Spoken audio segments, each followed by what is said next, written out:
할렐루야. 다 같이 한번 따라 합시다. 하루에 3번. 다시 한번 하루에 3번. 하루에 몇 번? 3번. 무슨 일이든지 하루에 3번씩만 하면 오늘 또 하고 내일 또 하고 모레 또 하고 하루에 3번씩만 하면 좋은 일이든지 나쁜 일이든지 습관이 됩니다.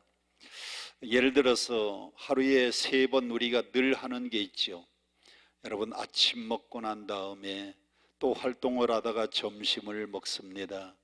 점심 먹고 난 다음에 또 활동하다가 저녁을 먹어요. 우리가 밥 먹는 것을 하루에 몇 번씩 합니까?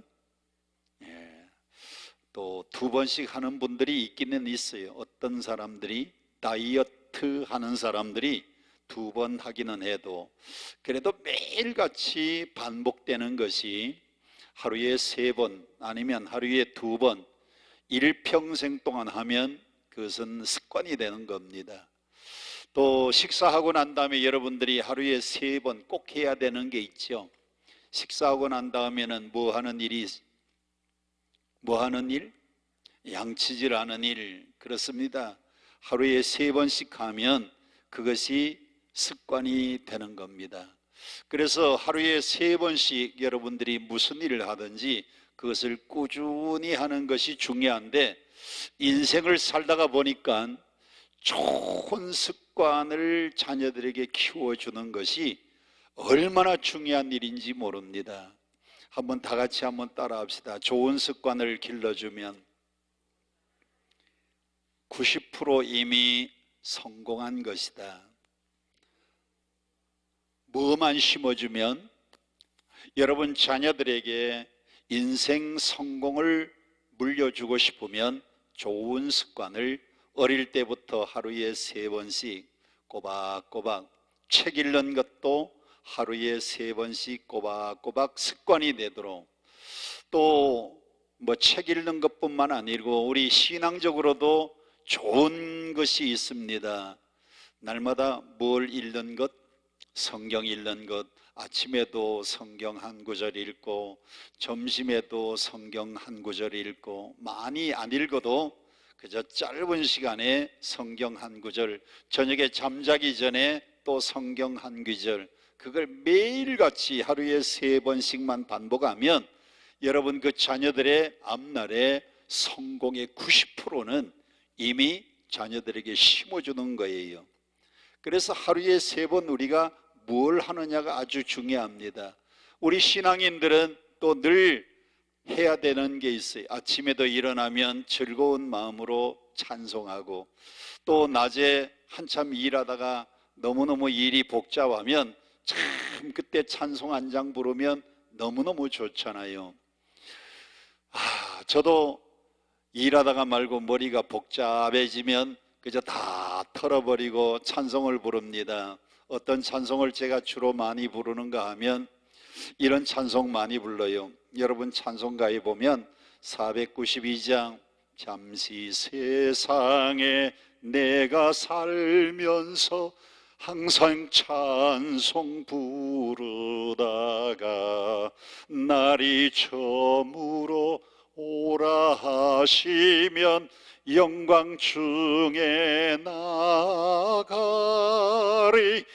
열린 천국문 내가 들어가 세상 짐을 내려놓고, 아시는 분들 빛난 면류관 받아 쓰고 492장 함께 길이 4절 부릅니다. 한숨 가시고 죽음 없는 날 사모하며 기다리니 내가 그리던 주를 배울 때 나의 기쁨 넘치리라. 열린 천국문 내가 들어가 세상 짐 내려놓고 빛난 멸류관 받아 쓰고서 주와 함께 주께 길이 살리. 할렐루야. 여러분, 성경 읽는 일 하루에 3번씩 반복하시고, 늘 찬송하는 일 하루에 3번씩 꾸준히 반복하시고, 할렐루야. 또 우리 예수 믿는 사람들은 꼭 해야 되는 일이 있잖아요. 어떤 일? 전도하는 일. 그죠? 기회가 되는 대로 하루에 한 3번씩 이 친구에도 한번 전도하고, 또 이 친구에도 전화해서 복음을 전하고, 또 다른 친구에게 하루에 3번씩만 하면 참 신앙적으로 좋은 습관이 여러분들에게 쌓이는 겁니다. 특별히 우리 그리스도인들에게는 꼭 빼놓을 수 없는 것이 있습니다. 어떤 일? 헌신하는 일. 예수님은 이 땅에 뭐하러 오셨어요? 성경에 보면 마가복음에 내가 이 땅에 섬김을 받으려 함이 아니요 뭐 하기 위해 오셨다? 섬기러 오셨다. 우리 예수 믿는 사람들은 다른 사람들을 섬기는 사람들인데, 저 독일의 유명한 철학자, 독일의 유명한 신학자 본헤퍼라고 하는 분이 있어요. 우리 원장님이 우리나라가 어느 나라처럼 통일되기를 원해요? 독일처럼 통일되기를 원하는데, 그 독일의 통일에 아주 훌륭한 기초석을 놓은 사람 중에 한 사람이 본헤퍼라고 하는 신학자입니다. 근데 그 본헤퍼는 우리 그리스도인들을 뭐라고 했는가 하면 Christian is for others. 우리말로 그대로 번역을 한다고 하면 그리스도인들은 타자를 위한 존재다. 그리스도인들은 남을 위한 존재다. 우리가 나를 위해서 사는 사람이 아니고 우리는 다른 사람을 섬기기 위해서 사는 사람들이다. 여러분의 인생 가운데 나를 위해서 살지 말고 여러분들은 다른 사람을 섬기면서 살아가시기를 축복합니다. 그래서 예수님은 랍비고 선생님인데도 예수님은 누구의 발까지 씻었어요? 제자들의 발까지 씻었습니다. 유대인들은 랍비를 가장 존경합니다. 랍비는 우리말로 스승, 선생님이라고 하는 뜻인데, 선생님들은 제자들의 발을 절대로 안 씻깁니다. 그런데 예수님은 스승이 되어서, 선생님이 되어서 자기의 제자들 다 발을 씻겼어요. 제일 마지막에 베드로의 발을 씻기려고 할 때에 우리가 선생님의 발을 씻겨드려야지 선생님이 어찌 저의 발을 씻깁니까? 씻을 수 없습니다. 그때 예수님이 뭐라고 말씀하셨어요? 베드로야, 내가 너를 씻기지 않으면 네가 나와 상관이 없느니라. 할렐루야. 예수님이 이렇게 섬기러 오셨는데, 여러분 기도하는 일, 찬송하는 일, 전도하는 일도 하루에 3번씩 늘 반복해서 하시고, 특별히 우리 그리스도인들은 남을 뭐 하는 일을? 섬기는 일을 적어도 여러분이요 하루에 3번씩만 좀 해보세요. 가정에서 식구들부터 한번 섬겨보시고요, 교회 가서 나와 가까운 사람들을 하루에 3번씩 좀 섬겨보세요. 무슨 일이든지 하루에 3번을 하면 여러분의 인생의 90%는 이미 성공한 겁니다. 할렐루야, 할렐루야. 그래서 우리말 속담에는 무슨 속담이 있느냐? 3살 버릇이, 다시 한번 3살 버릇이 8까지 간다 그래요. 왜? 어렸을 때부터 1번, 2번, 3번 반복하면 습관이 되고 버릇이 되고, 그 3살 때에 익혀놓은 버릇이 80까지 간다는 거예요. 우리나라의 속담만 그런 속담이 있는 게 아니고 서양의 격언에도 그런 격언이 있습니다. 생각의 씨앗을 심으면 행동의 열매를 거두고, 행동의 씨앗을 심으면 습관의 열매를 거두고, 습관의 열매를 씨앗을 심으면 성품의 열매를 거두고, 성품의 씨앗을 심으면 운명을 거두어 드린다. 그러니까 여러분의 인생의 운명이, 내 인생의 운명이 어디서부터 시작되는가 하면 생각의 씨앗부터 시작이 돼요. 그 생각의 씨앗이 행동으로 한 번, 두 번, 세 번 반복이 되고 또 반복이 되면 여러분의 인생은 성공적인 인생으로 만들어지는 겁니다. 그래서 사람이 하루에 3번 어떤 일을 하느냐가 아주 중요한 일이에요.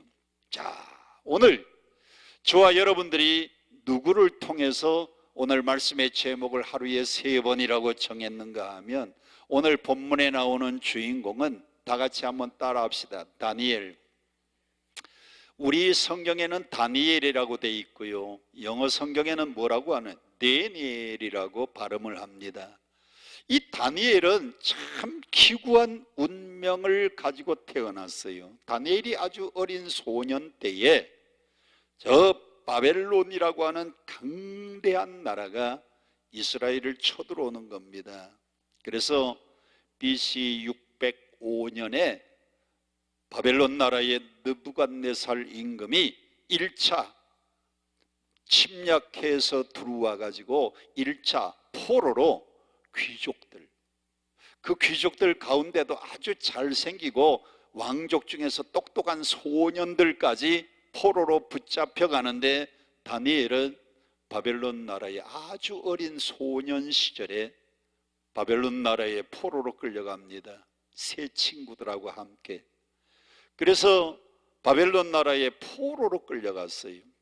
조국이 멸망했습니다. 포로로 끌려간 신세입니다. 그런데 이 다니엘은 포로로 끌려가서 얼마나 힘들고 어려운 상황입니까? 자기네 나라도 아니고 남의 나라에 포로로 끌려간, 요즘으로 말하면 흙수저 출신인데 이 다니엘이 그 나라의 높은 총리가 되었어요. 할렐루야.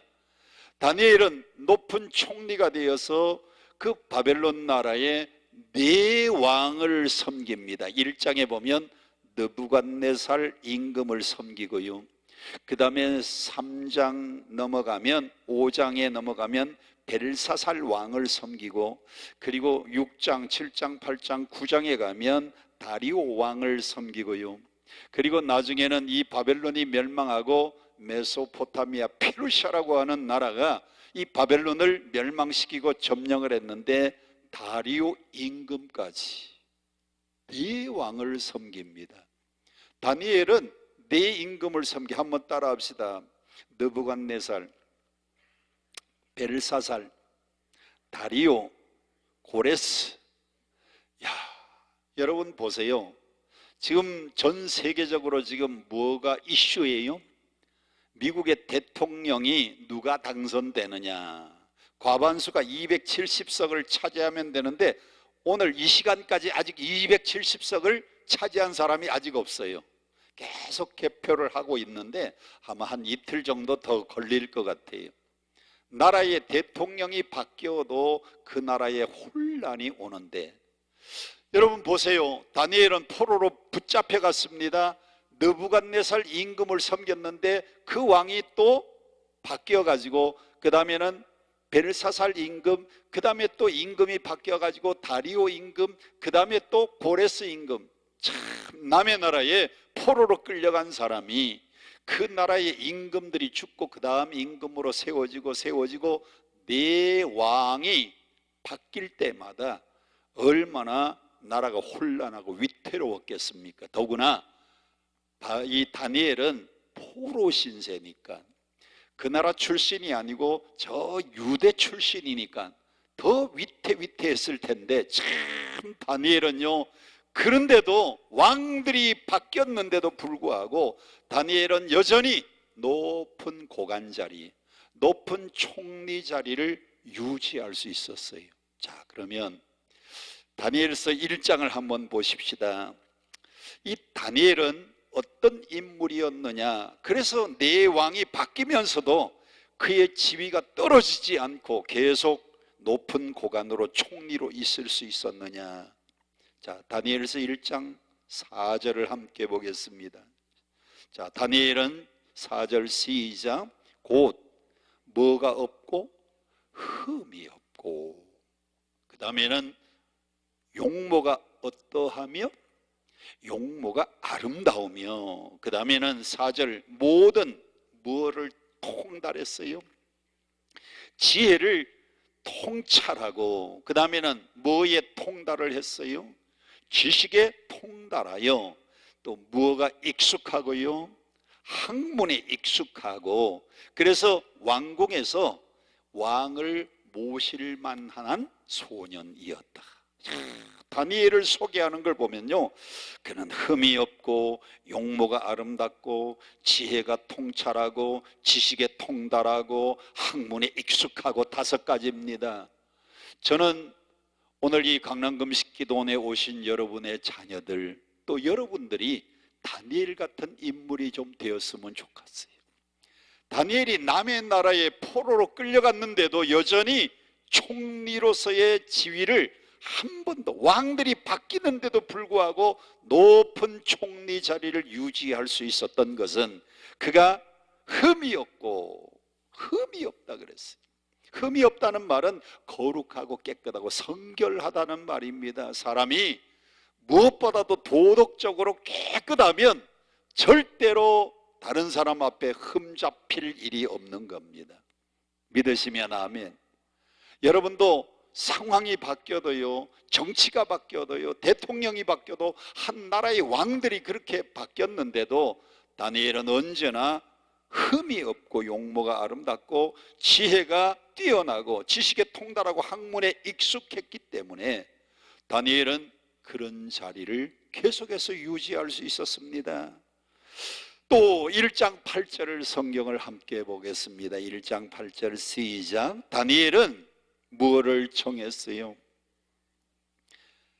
바벨론 왕 느부갓네살 임금이 예루살렘을 침공해서 거기에 귀족들 가운데 아주 똑똑한 소년들을 붙잡아가서 왕을 보조하면서 섬기도록 했는데, 그때 이 소년들을 훌륭하게 키우기 위해서 왕이 먹는 음식을 하사를 했습니다.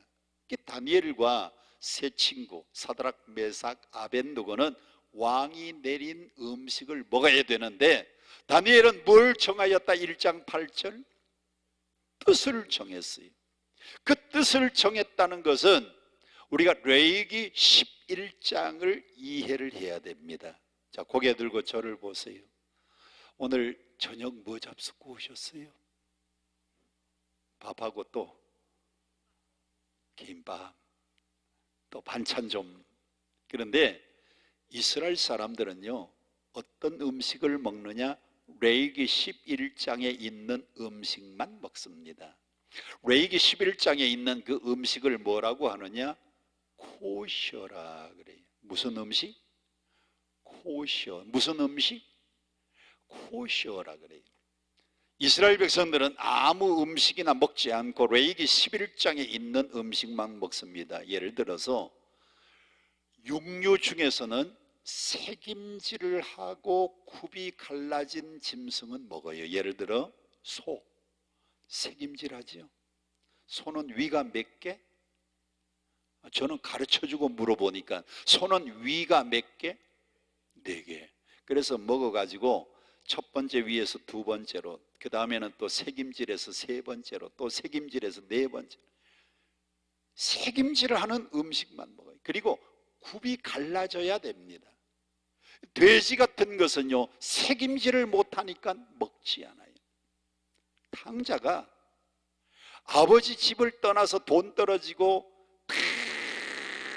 재산을 허비했을 때 어디 가서 같이 얻어먹는 신세가 되었어요?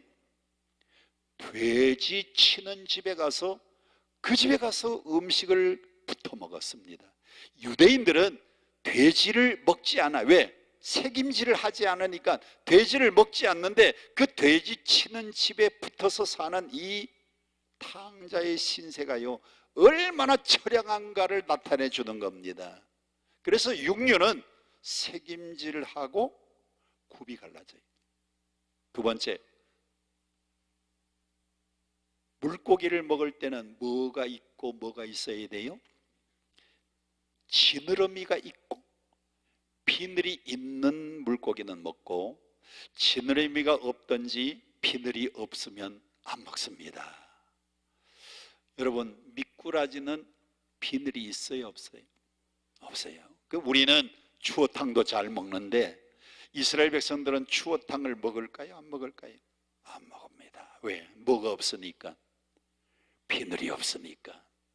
레위기 11장에 보면 물고기 중에서 비늘이 있고 지느러미가 있는 물고기는 먹고, 뭐 뱀장어 같은 거, 그리고 미꾸라지 같은 거, 이런 건 절대로 안 먹어요. 곤충 중에서는 나는 날개가 있고 뛰는 뒷다리가 있는 곤충은 먹고, 예를 들어서 메뚜기, 그건 먹는 겁니다. 여러분들도 어렸을 때에 가을에 들판에 나가면 노란 벼가 쫙 고개를 숙이고 갈 때에 그 벼 이삭 옆으로 가면 막 메뚜기 막 날았는데, 그때 메뚜기를 잡아가지고, 뭐 보관할 장소가 없잖아요, 그죠? 그러니까 그 이삭 그 쭉 올라온 그 이삭 줄기를 하나 딱 잘라가지고 거기다가 메뚜기 옆으로 뭐 이렇게 입에서부터 옆으로 쫙 끼었어요. 쫙 끼어가지고 집에 가져가면 저희 어머님이 얼마나 좋아하시던지 그걸 달달달달 기름에 볶아가지고 그 다음날 학교 갈 때에 반찬으로 가져가면 최고 맛있는 반찬이었어요. 이스라엘 백성들은 곤충 중에서는 뛰는 뒷다리가 있고 날개가 있는 것만 먹고요, 그거 없는, 뛰는 뒷다리 없는 곤충은 안 먹어요. 왜냐하면 참 과학적인 것이, 그런 모든 음식이요, 그 팔레스타인 지역의 사막지대의 그 뜨거운 지대에, 그 당시에는 냉장고도 없고 냉동실도 없던 시절에 그런 음식을 먹으면 굉장히 독이 있는 겁니다. 하나님은 이스라엘 백성들에게 먹을 수 있는 음식과 먹지 못하는 음식을 가려 주었어요.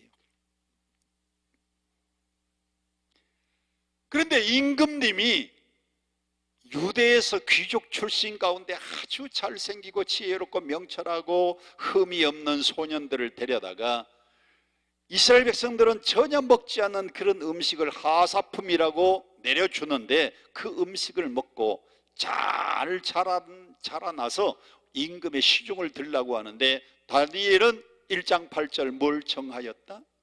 뜻을 정했어요. 그 뜻은 뭡니까? 레위기 11장에 코셔라고 하는 음식, 그 먹을 수 있는 음식 외에는 임금이 하사한 음식이라도 나는 먹지 않겠습니다.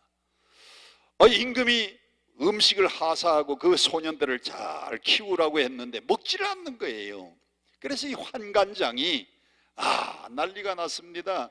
임금님이 하사한 음식을 먹고 잘 커야 임금님 곁에서 임금님을 보호할 수 있는데 이 아이들이 먹지 않으니, 다니엘은 환관장에게 구합니다. 환관장님, 지금부터 열흘 동안 우리는 우리 유대에서부터 먹던 그 음식, 채소와 물만 먹겠습니다. 임금이 내리는 음식을 먹지 않겠습니다. 그리고 다른 소년들하고 비교를 해보십시오. 열흘 동안 그렇게 레위기 11장에 있는 음식만 먹었는데, 자, 열흘이 지났습니다. 누구의 얼굴이 더 윤택하고? 다니엘과 그 세 친구의 얼굴이 윤택하고요, 왕의 진미를 먹고 아주 기름지고 좋은 살코기가 내려온 그 음식을 먹은 소년들보다도 뜻을 정한 다니엘이요 훨씬 더 아름다웠다 그랬어요. 할렐루야, 할렐루야. 다니엘은 어려서부터 흠이 없고 용모가 뛰어나고 지혜가 통달하고 지식에 통달하고 학문에 익숙할 뿐만 아니라 한 번 뜻을 정하면 절대로 굽히지 않는 이런 용감한 용맹이 있었습니다. 자, 거기에다가 다니엘은 또 어떤 것이 있었느냐, 6장으로 함께 넘어가 봅니다. 다니엘서 6장. 다니엘서 6장 1절부터 3절까지 천천히 시작.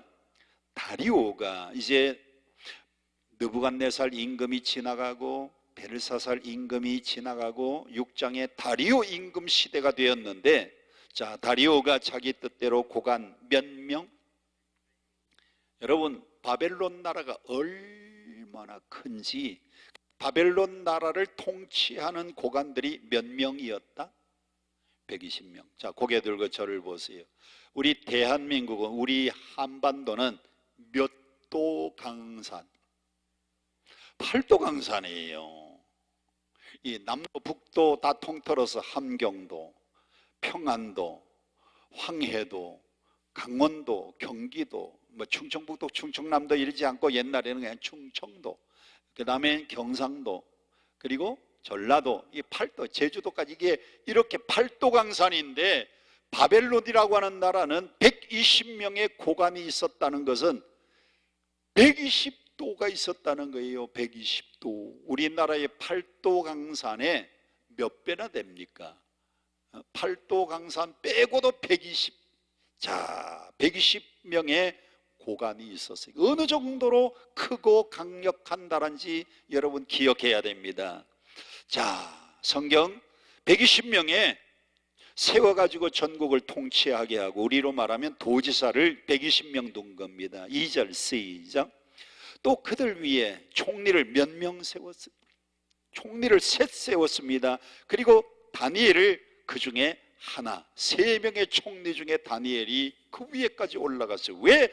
다니엘은 포로로 끌려온 남의 나라의 출신인데도 바벨론 나라의 그런 높은 고관 자리에 올라갈 수 있었느냐? 3절 같이 봅니다. 시작. 다니엘은 마음이 뭐하였다?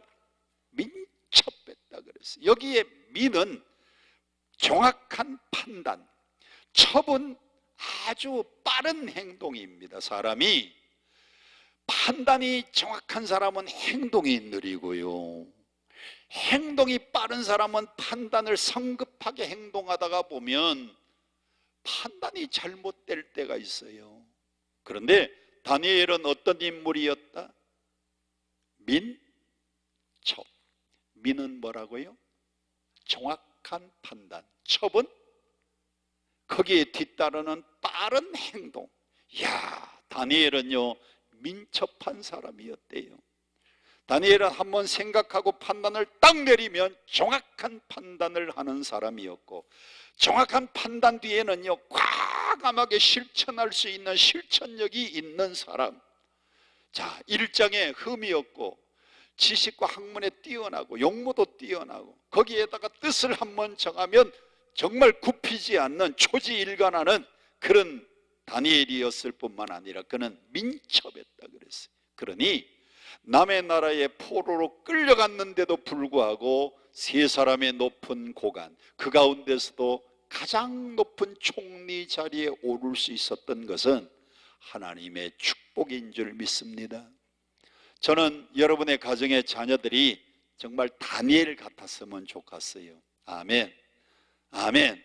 다니엘처럼 흠이 없고, 아멘, 다니엘처럼 용모가 뛰어나고, 아멘, 또 다니엘처럼 지혜가, 지식이 통달하고 학문에 통달하고, 거기에다가 뜻을 정하면 그 뜻을 밀고 나갈 수 있는 추진력도 있고, 민첩하고 한번 판단하고 그리고 추진하면은 추진력 있는 여러분의 자녀들, 이런 아이들이 우리 가정에서 태어나고 자라면 틀림없이요 그 지역의 국회의원 될 수 있습니다. 그 지역의 도지사, 그 지역의 시장, 군수, 그 요직을 차지할 수 있어요. 할렐루야, 할렐루야.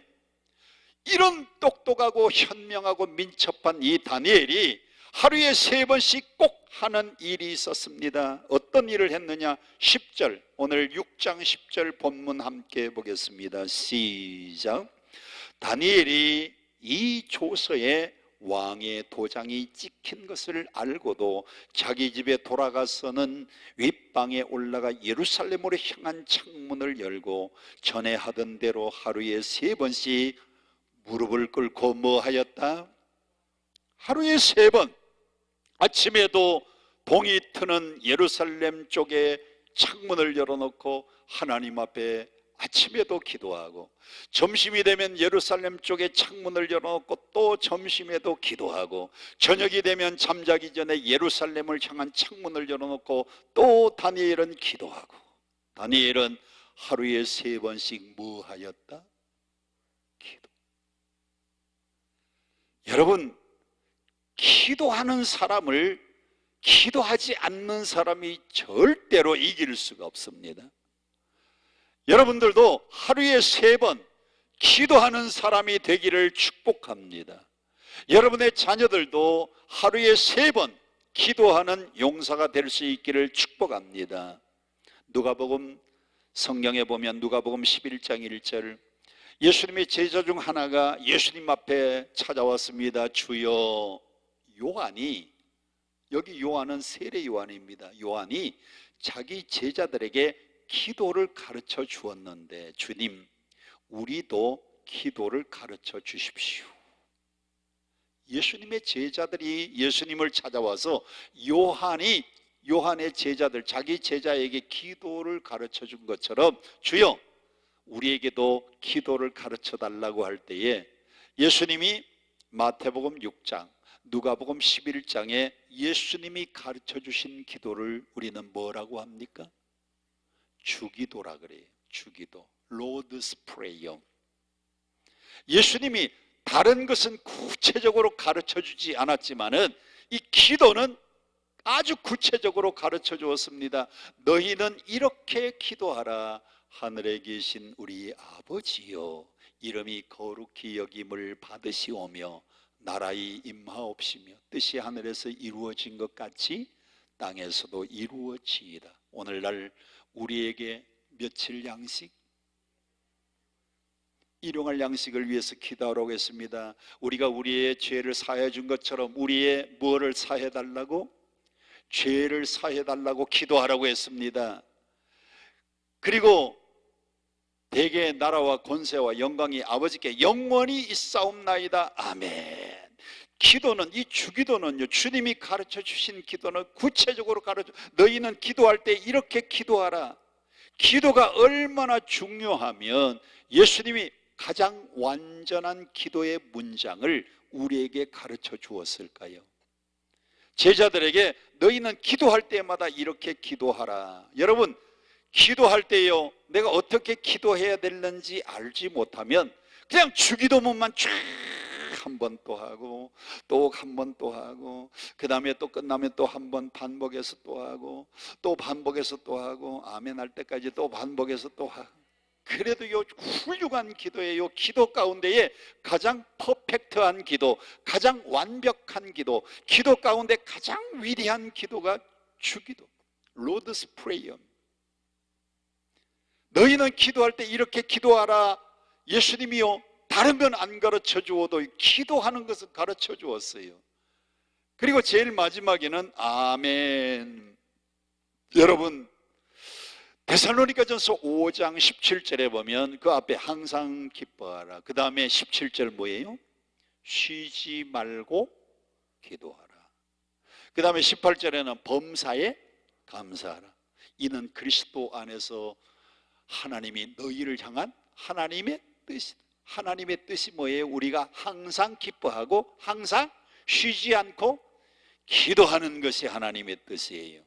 여러분, 오늘 이 다니엘은 어떤 상황이었느냐? 다니엘서에 보면 아주 다니엘에게 위급한 상황이 둘 있습니다. 하나는 3장에 보면 느부갓네살 임금 때에 큰 신상을 만들어 놓았어요. 자, 저를 좀 보세요. 느부갓네살 임금 때 큰 뭘 만들었다? 신상을 만들었는데 머리는 금이요, 가슴과 팔은 은이요, 배는 노시요, 그리고 양 넓적다리는 철이요, 발과 발가락은 진흙과 철이 섞여 있는 신상을 만들어 놓았어요. 그 금으로 쫙 도금을 해가지고 큰 신상을 만들어 놓고 이 느부갓네살 임금이 이제 이 신상에만 절하라 그랬는데 다니엘은 하나님 외에 그 어떤 우상도 섬길 수가 있습니까? 없습니까? 없죠. 다니엘은 임금이 만들어 놓은 신상에게만 절하고 거기에 경배하라고 했지만은 다니엘은 뜻을 정하고 하나님 외에는 다른 신상에게 절하지 않았어요. 그래서 다니엘이 그때 어떻게 되었습니까? 뜨거운 풀무불. 여러분, 풀무불이 뭔지 아세요? 풀무불은 옛날에 대장간에서 쇠를 녹일 때에 그 풀무질을 하는 겁니다. 그러면 쇠가 새빨갛게, 그러면 이 대장간에서 쇠가 새빨갈 때 그걸 꺼내가지고 대장장이가 망치질해요. 망치질해서 물에다 쫙 넣으면 연철이 강철이 되는 겁니다. 그게 풀무불이. 그날의 풀무불은 보통 때보다 7배나 더 뜨겁게 했는데, 야, 하나님께 예배하고 하나님께 경배하는 다니엘을 붙잡아다가 사람들이 이 다니엘을 죽이기 위하여 임금님께 고발을 했는데, 임금님은 다니엘을 사랑했습니다. 그를 보호하려고 했지만 임금이 한번 명령을 내렸는데, 한번 명령을 내린 임금의 명령을 또 바꾸면 백성들이 순종하지 않아요. 그래서 풀무에 던지라고 했는데, 그날의 풀무불이 평소보다도 7배 뜨거우니까 집어넣던 사람들이 불타 죽었는데, 다니엘은요 그 풀무불 가운데서 죽었어요? 살았어요? 살았어요. 뭐도 없었어요? 머리카락도 타지 않았어요. 뭐도 없었어요? 옷에 불탄 냄새도 없었어요. 할렐루야. 다니엘은 뜻을 정하면요, 하나님 외에는 그 어떤 신상에게 절하지 않고 경배하지 않는 겁니다. 이 3장에서 신상에게 절하지 않다가 어려움을 당한 사건이 있고요, 이제 6장에 와서는 누구 왕 때입니까? 6장 1절에 다리오 왕 때입니다. 느부갓네살 지나가고 그 다음에 벨사살 왕 지나가고 다리오 왕 때에 사람들이 다니엘을 어떻게 하면 저 높은 총리 자리에서 끌어내릴까 생각을 해서 고관들이 하나의 법령을 정합니다. 임금님, 이 바벨론 나라는 천하의 최강 나라인데 임금님 외에 그 어떤 신에게나 그 어떤 우상에게 절하든지 간구하면 어디다가 집어넣자 그랬어요? 사자굴에다 던지십시다 그랬더니, 임금님은 이 고관들이 다니엘을 책잡기 위해서 꾸민 계계인 줄 모르고요, 그래야지 임금님 외에 그 누구에게도 절하거나 구하지 않도록 금령을 내렸어요. 지금부터 한 달 동안. 그런데 다니엘은 임금의 어인이 찍힌 걸 알고도 다니엘은 여전히 하루에 3번씩 예루살렘을 향한 창문 열어놓고 아침에도 기도하고 점심에도 기도하고 저녁에도 기도하고 하루에 3번. 저는 여러분들이요, 정말 기도하는 일은 상황이 바뀌어도요, 정권이 바뀌어도요, 여러분의 가정생활의 여러 가지 조건이 달라져도 환경과 여건과 조건을 초월해서 늘 기도하는 일에는 변함이 없기를 축복합니다. 다니엘은 기도하는 일에는 변함이 없었어요. 임금이 사자굴에 집어 던져 넣는다고 하는데도 그는 변함없이 기도한 겁니다. 하루에 몇 번? 3번. 하루에 3번 이렇게 꾸준히 날마다 기도하면 기도가 습관이 되고요, 그 기도가 습관이 되어서 그 기도가 하루 이틀 3일 쌓이면 그 기도는 능력의 기도가 될 줄 믿습니다. 오늘 기도 제목을 가지고 왔습니까? 오늘만 기도하지 말고 내일도 기도하고 그 다음 날도 기도하고 하루에 3번씩 반복해서 기도하면 기도가 놀라운 역사를 불러올 줄 믿습니다. 옛날 우리나라에 1885년에 언더우드와 아펜셀라 선교사가 들어왔어요. 이 선교사가 어떻게 하면 한국말을 빨리 배울까, 그래서 선교사 집에 어린 소녀 3아이를, 얘들아 너희들 집에 먹을 것 없지? 예, 우리 집에 와서 너는 방 청소하고 너는 설거지 좀 돕고 너는 빨래를 좀 하고, 그 3소녀를, 어린 아이들, 여자아이들을 선교사가 자기 집에 데리고 먹여주고 일시키면서 저녁이 되면 집으로 보내고 돈도 좀 주었어요. 그런데 그 3명 중에 헬렌이라고 선교사가 이름을 붙여준 아이가 있습니다. 3아이를 불러다 놓고 선교사가 얘기를 하는 겁니다. 얘들아, 성경에는 항상 기뻐하고 쉬지 말고 기도하고 범사에 감사하라고 했는데 너희들 꼭 식사 때마다 기도해라. 그리고 하나님 앞에 늘 기도하면 하나님이 응답 주신다. 알았지? 네. 선교사가 애들에게 기도하라고 가르쳐 주었어요. 그리고 한 몇 개월이 지났는데 선교사가 생각이 났어요. 이 아이들이, 세 여자아이들이 기도를 하는가 안 하는가. 그래서 불러다가 얘들아, 내가 너희들에게 기도하라고 가르쳤는데 너희들 기도하니? 세 아이가 대답합니다. 네. 그래서 선교사가 궁금해서 물어봅니다. 예, 너는 어떻게 기도? 저는요 하루에 3번 기도해요. 너는? 저는요 2번 기도해요. 너는? 저는 1번 기도해요.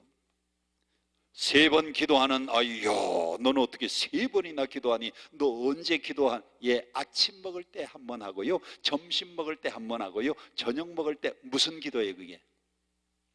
식사 기도죠. 3번 한다는 거예요. 2번 하는 아이에게 물어봅니다. 너는 언제 기도하길래 2번? 예, 저는요 아침에 일어날 때 1번 기도하고요, 저녁에 잠잘 때 또 1번 기도하고 2번 해요. 야, 얘는 3번 하고 얘는 2번 하는데 너는 왜 1번밖에 안 해? 너 어떻게 기도하니? 예, 저는요 아침에 일어나서 하나님, 지난밤에도 잠 잘 자게 해주셔서 감사합니다 하고 기도하고요, 그리고 방을 청소할 때는 이 방이, 더러운 방이 깨끗해지는 것처럼 내 마음도 깨끗게 해 주시고요, 그리고 난 다음에 빨래를 하면 그 빨래가, 더러운 빨래가 깨끗하게 되는 것처럼 제 마음의 죄를 그리스도의 보혈로 씻어 주시고요, 밥을 할 때는 이 밥이 부글부글 그냥 끓어오르는 것처럼 내 마음도 성령으로 뜨겁게 해 주시고요, 이렇게 하루 종일 기도한 다음에 저녁에 잘 때에 예수님 이름으로 기도합니다 하고 잠을 잡니다. 그래서 나는 1번밖에 기도를 안 해요. 선교사가 이 얘기를 들으니까, 세 아이 중에 누가 제일 많이 기도하는 아이예요? 1번 하는 이 헬레니가 기도를 제일 많이 하는 아이입니다. 이야, 너는 하루 종일 기도하는 아이로구나. 그래서 이 선교사가 자기 본국으로 갈 때에 이 아이를 데리고 갔어요. 부모님의 허락을 받고 이 아이를 데리고 가서 거기서 공부를 시켰습니다. 그리고 선교사가 밀어주어서 대학을 보냈습니다. 대학 졸업한 다음에 박사학위까지 공부를 시켰습니다. 우리나라의 최초 여성 박사학위 1호를 받고 한국에 돌아와서 그분이 이화여대의 총장을 지낸 사람이에요. 그의 이름은 김환란입니다. 이 김환란이가 영어로 헬렌이잖아요. 김환란이는 정말 가난하고 어려운 가정에서 선교사 집에서 일하다가 무엇하다가 축복받은 사람이에요? 기도하다가 축복받은 사람이에요. 선교사의 후원 때문에 공부할 수 있었고 박사학위까지 받고 한국 최초의 여성 박사학위를 받고 이화여대 총장을 지났으니 기도가 그의 인생을 열어준 거예요. 요즘 토요일 날 그 김환란 박사님의 누가 오잖아요. 토요일마다 오는 분 있잖아요. 김동길 박사, 그 바로 누이 오누이입니다. 기도하다가 이런 축복을 받은 거예요. 할렐루야, 할렐루야. 여러분, 다니엘은 하루에 3번씩 기도하는 사람이었어요. 참, 저도 다른 건 몰라도 우리 그리스도인들은요 정말 하루에 3번씩 하나님 앞에 무릎 꿇고 기도할 수 있는 기도의 용사가 되었으면 좋겠습니다. 2번째, 여러분, 우리가 늘 기도는 생명이다, 기도는 호흡이라고 말하는데 성경 6장 10절을 다 같이 함께 봉독합니다. 시작. 다니엘이 이 조서에 왕의 도장이 찍힌 것을 알고도, 자, 왕의 도장이 어디에 찍혔는가 보세요. 7절입니다. 나라의 모든 총리와 지사와 총독과 법관과 관원들이 의논하고 왕에게 한 법률을 세우며 한 금령을 정하실 것을 구하나이다. 왕이여, 그것은 곧 이제부터 30 일 동안에 누구든지 왕 외에 어떤 시댁에나 사람에게 무엇을 구하면 어디에 던져넣기로? 다니엘이 늘 예루살렘 창문을 열어놓고 기도하는 걸 알고 요것을 고발해서 사자굴에 집어던져서 다니엘을 죽이기 위하여 금령을 세운 겁니다. 왕은 이 고관들이 다니엘을 책잡기 위한 계획인 줄을 몰랐어요. 그냥 일반적으로 생각하니까 왕 외에 다른 사람에게는 구하든지 그리고 다른 사람에게는 기도하면 좋지. 그리고 왕의 의인을 찍었는데 다니엘은 그 왕의 의인이 찍힌 걸 알고도 10절입니다. 10절에 보면 예루살렘으로 향한 창문을 열고 전에 하던 대로, 한번 따라 합시다. 전에 하던 대로. 다시 한번 전에 하던 대로. 여러분, 다니엘은요 변함없이 전에 하던 대로 기도를 했다는 거예요. 사자굴에 집어 던져 넣는다고 하는 금령이 만들어진 뒤에도 그 전에 하루에 3번 기도한 것처럼 그런 금령이 있어서 사자굴에 떨어질 걸 알고도 전에 하던 대로. 제가 아주 좋아하는 명언이 하나 있습니다. 이거는 제가 만든 명언입니다. 한번 따라 합시다. 훌륭한 연기자는 무대가 바뀌어도 연기는 바뀌지 않는다. 다시 한번, 훌륭한 연기자는 뭐가 바뀌어도, 무대가 바뀌어도 뭐가 바뀌지 않는다? 연기가 바뀌지 않는다. 저는 아들 하나, 딸 하나를 키웠습니다. 그런데 제 아들이 뮤지컬 배우를 하고 있어요. 근데 금년 1월까지 15년 뮤지컬 배우를 했는데 클레오파트라의 시저 주인공을 했어요. 홍길동 할 때는 홍길동 역할 주연을 맡았었어요. 마법사들, 그리고 오 당신이 잠든 사이, 스켈리도 엄청난 16편의 주인공을 쫙 하면서 한 15년 동안 뮤지컬 배우를 했는데 이 훌륭한 배우는요 무대가 바뀌어. 여기서 무대에서 잘했는데 다른 무대에 그 작품을 올리면은 연기가 바뀌어가지고 연기를 잘못하면 훌륭한 배우가 아닌 거예요. 훌륭한 연기자, 훌륭한 배우는 뭐가 바뀌어도, 무대가 바뀌어도 뭐는 변하지 말아야 돼요? 연기가 변하면 안 돼요. 여러분들은 왜 환경이 바뀌면, 여러분들은 왜 조건이 바뀌면 전에 하던 대로 하지 않고 기도하기를 포기합니까? 하나님 의지하는 것을 왜 포기합니까? 훌륭한 연기자는요 무대가 바뀌어도 연기가 안 바뀌는 거예요. 다니엘은 전에 하던 대로 예루살렘 창문을 열어놓고 여전히 사자굴에 떨어질 걸 알면서도 그의 연기는요 변함이 없었어요. 하루에 3번씩 기도하는 일은 중단하지 않았어요. 할렐루야, 할렐루야.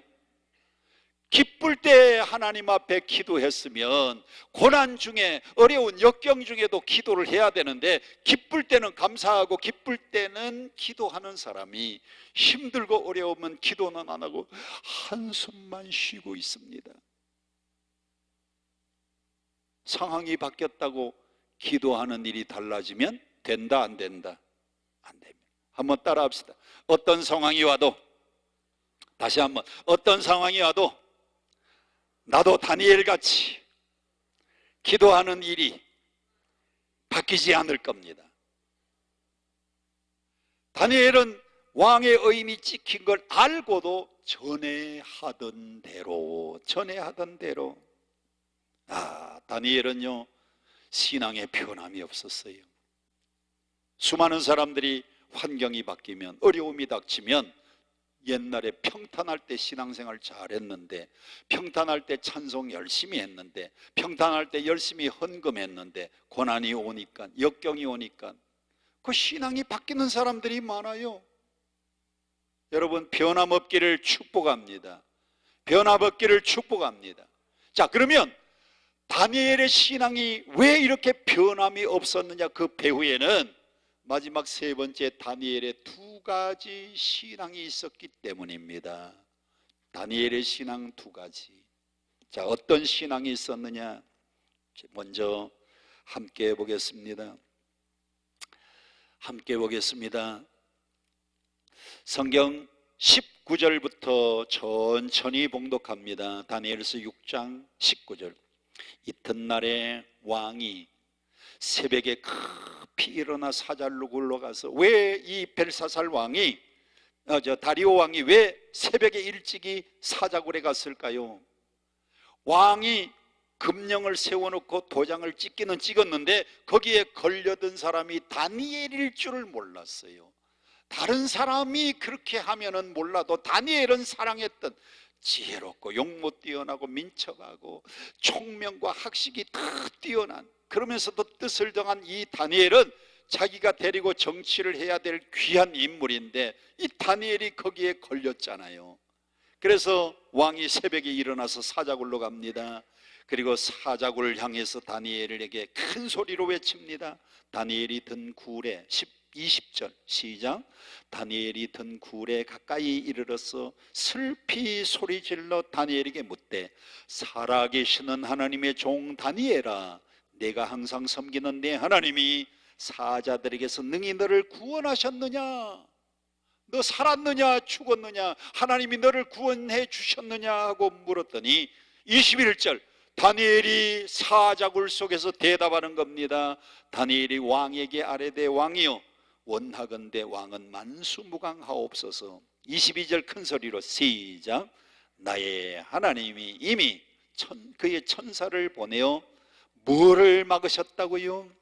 사자들의 입을 봉해 주셨다.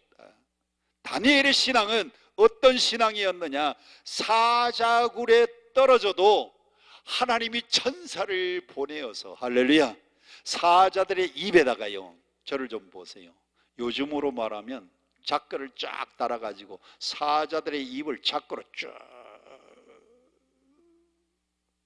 사자들이 다니엘을 잡아먹으려고 우왕 하는데 벌어져요, 안 벌어져요? 안 벌어져요. 하나님께서 사자들의 입을 막아주셔서 나를 살려주실 줄 믿습니다. 여러분, 다니엘은 사자굴 속에 떨어져서 그 가운데도 건짐받았는데 여러분은 지금 어떤 굴에 떨어졌습니까?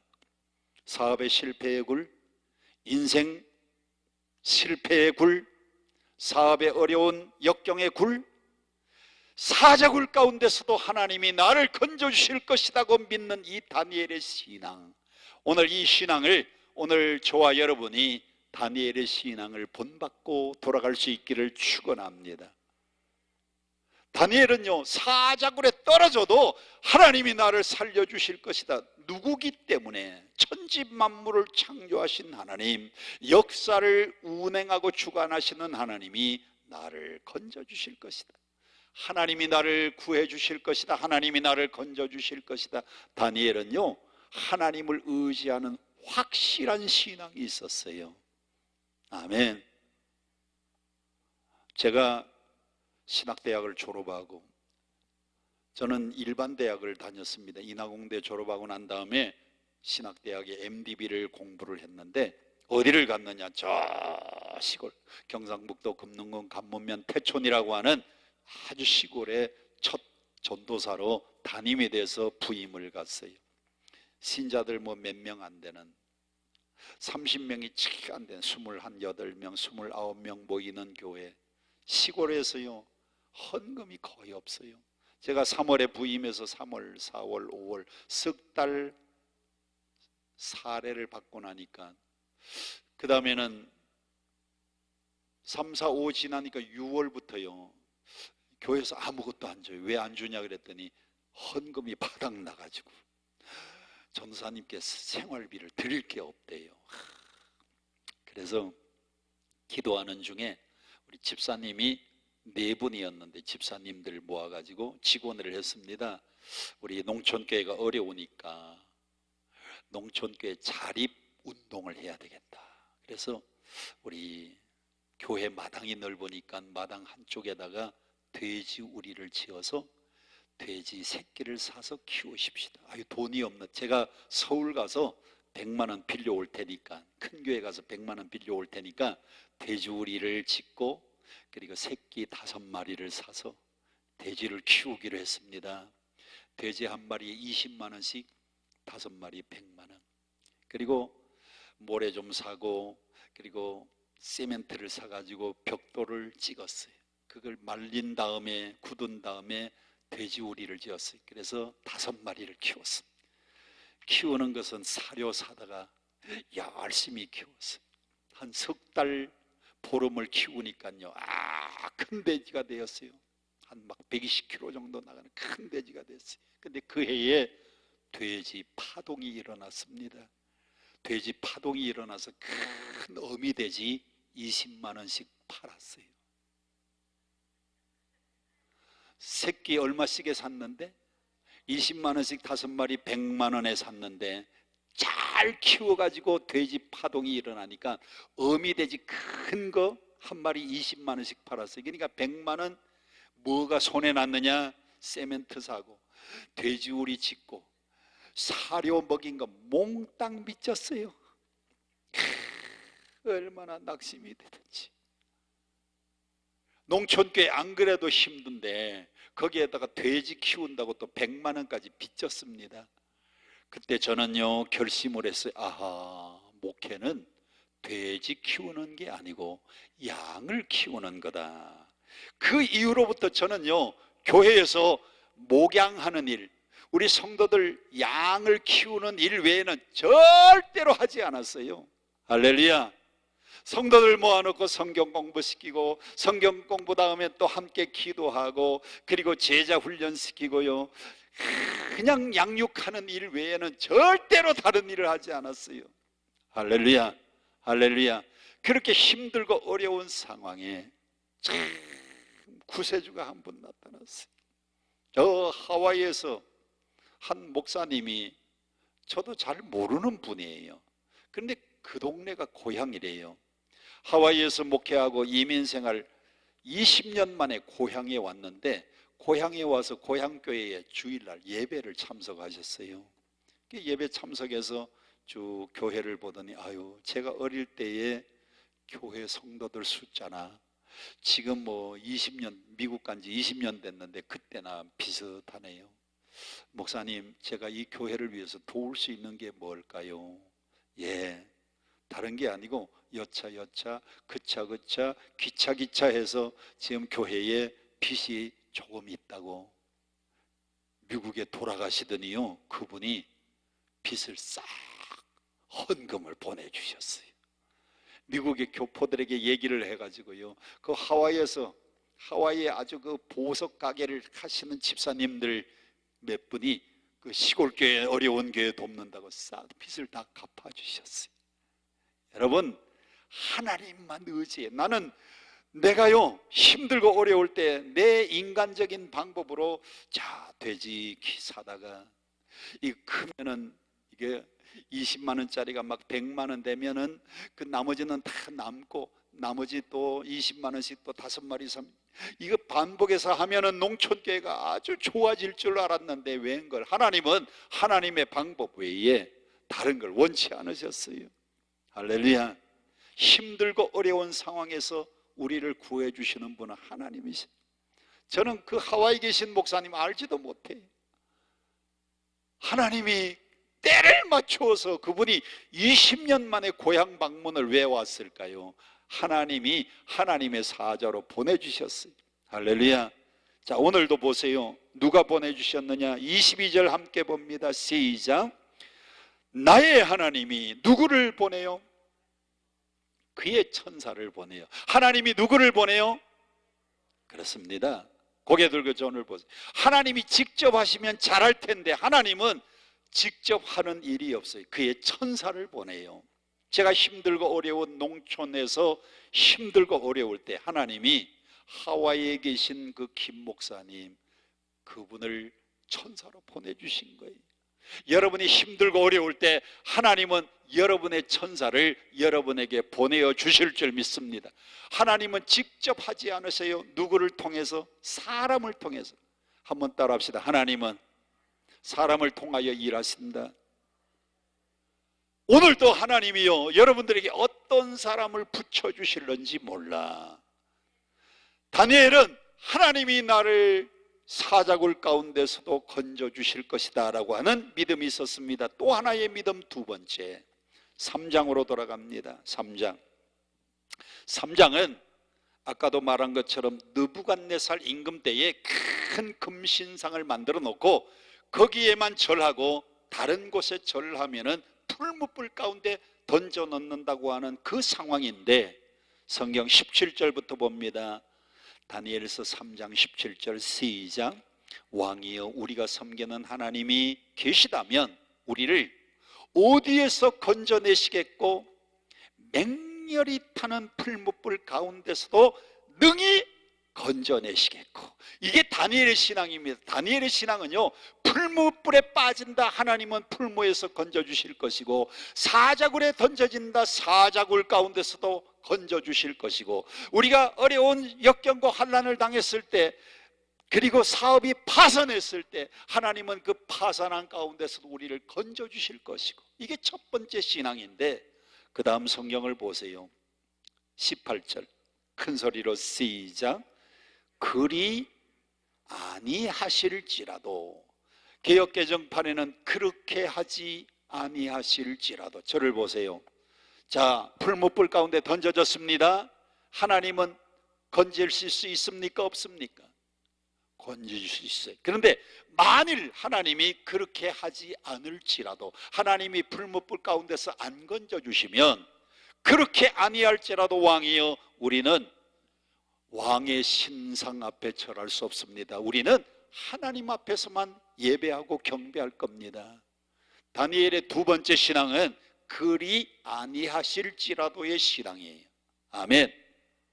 여러분, 오늘 여러분들이 힘들고 어려운 상황 하나님이 건져주실 줄 믿습니다. 그런데 우리의 신앙 두 번째는 하나님이 그렇게 하지 아니할지라도 나는 다니엘처럼 하나님만 경배하겠습니다. 그렇게 아니할지라도 나는 하나님께만 기도하겠습니다. 오늘 이런 신앙이 저와 여러분의 신앙이 되기를 축원합니다. 축원합니다. 자, 저는요, 전도사 때 정말 하나님의 큰 은혜를 한번 경험했어요. 그 후에 제가 그 농촌교회 2년 단독 목회를 마치고, 그때 우리 교단에서는 단독 목회를 해야 목사 안수를 받았습니다. 목사 안수 받고 난 다음에 저 경기도 여주에서 11년, 그리고 지금 천호동 와가지고 제가 40년 목회를 이렇게 하면서 가만히 생각하니까 전도사 때 힘들고 어려웠던 농촌교회, 그게 생각이 나요. 기도하기만 하면 하나님, 농촌교회, 어려운 어촌교회, 기도하기만 하면. 한 번은 제가 여주에서 목회를 했기 때문에 그쪽에 어려운 교회가 혹시 있을런지 모르겠다. 기도하는 중에, 사람은 아무도 몰라요. 떠난 지 하도 오래돼서. 그래서 한 곳에 제가 우연히 들렸는데, 교회를 예쁘게 잘 지었어요. 농촌교회지만 예쁘게 잘 지었어요. 여주에 조금 넘어간 북내면에 거기에 나누리 교회라고 하죠. 예쁜 교회를 잘 지어놨어요. 그냥 모르는 목사님이고 모르는 교회인데 들어갔습니다. 그런데 기도하는 중에 하나님이 이상한 감동을 주세요. 기도하고 그 교회에 엎드려서 한 30분 기도하고 목사님을 만났어요. 목사님, 어려움이 뭐가 있습니까? 여기 지금 교회를 건축하고 난 다음에 5천만 원 빚이 있는데, 서울 교회는 건축하고 난 다음에 5천만 원 빚도 아니잖아요. 빚도 아니잖아요. 그런데 농촌교회 신자들 헌금이 참 힘들고 어려워서 빚을 갚지를 못한대. 알겠다고 제가 왔는데 하나님이 마음을 주셨어요. 네가 어려울 때에 그 서울 저 하와이에서 100만 원 헌금을 도움을 받지 않았느냐. 너도 하거라. 너도 하거라. 너도 하거라. 하나님이요, 사람을 통해서 감동 주시는 거예요. 저는 그 교회도 모르고 목사님도 모르는 분이, 그래서 우리 교회에서 선교헌금으로 5천만 원을 보내가지고 빚을 다 도와줬어요. 100만 원이 제가 갚을 때는요 5천만 원으로 하나님이 갚게 만들었어요. 저는 분명히 확신합니다. 그 목사님이 이 다음에 또 큰 교회에서 목회하면 그것이요 5천만 원이 아니고 5억이 될지도 몰라. 하나님은 그의 천사를 보내가지고 역사하시. 그런데 그렇게 아니할지라도 우리는 하나님만 경외하겠습니다. 오늘 이 신앙이 여러분의 신앙이 되고 저의 신앙이 될 수 있기를 축복합니다. 아멘, 아멘. 우리 함께 찬송하고 함께 통성으로 기도하겠습니다. 91장 찬송 함께 부릅니다. 91장